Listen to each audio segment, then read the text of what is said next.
दिसंबर का बुधवार देश के लिए काला दिन बन चुका है। साल के खत्म होते ही लोगों को एक ऐसा दर्द मिला है जो कभी खत्म नहीं होगा। बार खुशमिजाज विपिन रावत और उनके कार्यों को याद करके हर शख्स की आंखें नम है। खासकर सेना से जुड़े लोग इस खबर पर अब भी यकीन नहीं करना चाहते। उनके साथ काम कर चुके सेना से जुड़े लोग अब उनके साथ बिताए लम्हों को याद कर रहे हैं। इंजीनियर अजय कुमार, पूर्व नौसेना अधिकारी, राष्ट्रीय अध्यक्ष व राष्ट्रीय पूर्व सैनिक मंच द्वारा देश के प्रथम सीडीएस जनरल विपिन रावत, उनकी पत्नी मधुलिका रावत सहित 11 अन्य सैन्य अधिकारियों की हेलीकॉप्टर दुर्घटना में हुई अकस्मात मृत्यु हो जाने पर राष्ट्रीय पूर्व सैनिक मंच द्वारा एक शोक सभा का आयोजन 1090 चौराहे पर किया गया। देखिए, आज एक विपत्ति घड़ी पूरे हिंदुस्तान के लिए है और वो हमारे पहले सीडीएस थे जिनका कार्यकाल 1 साल बाद समाप्त हो रहा था।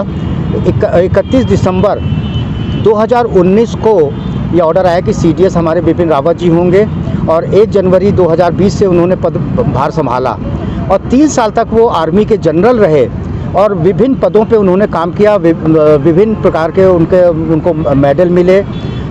साथ में उन्होंने जो डिसीज़न लिए, जैसे सर्जिकल स्ट्राइक थी पाकिस्तान में और गलवान घाटी में आप लोगों ने देखा होगा जिस तरह से हमारी सेना ने चीन की सेना को पीछे धकेला।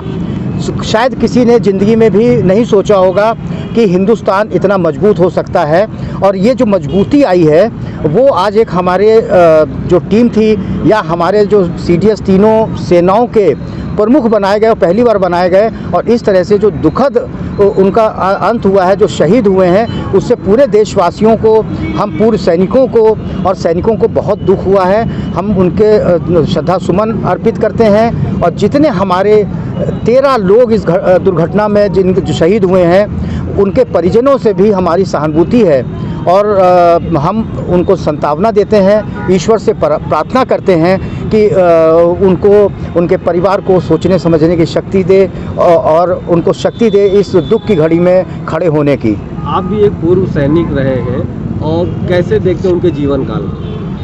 देखिए, आज एक सेकंड लेफ्टिनेंट से और जो पहली बार सीडीएस की पोस्ट बनाई गई वहाँ तक पहुँचना एक बहुत बड़ी बात है, क्योंकि हमारी जो 14 लाख की तीनों सेनाएं हैं, 14 लाख में से एक आदमी जाके उस पोस्ट पे पहुँचा है।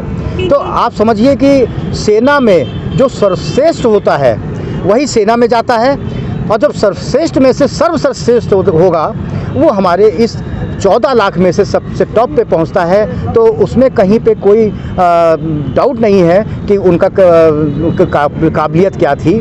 तो उनके कैलिबर पे कोई भी हम लोग शंका जाहिर नहीं कर सकते। वो देश के फौज के सबसे काबिल अधिकारियों में से रहे।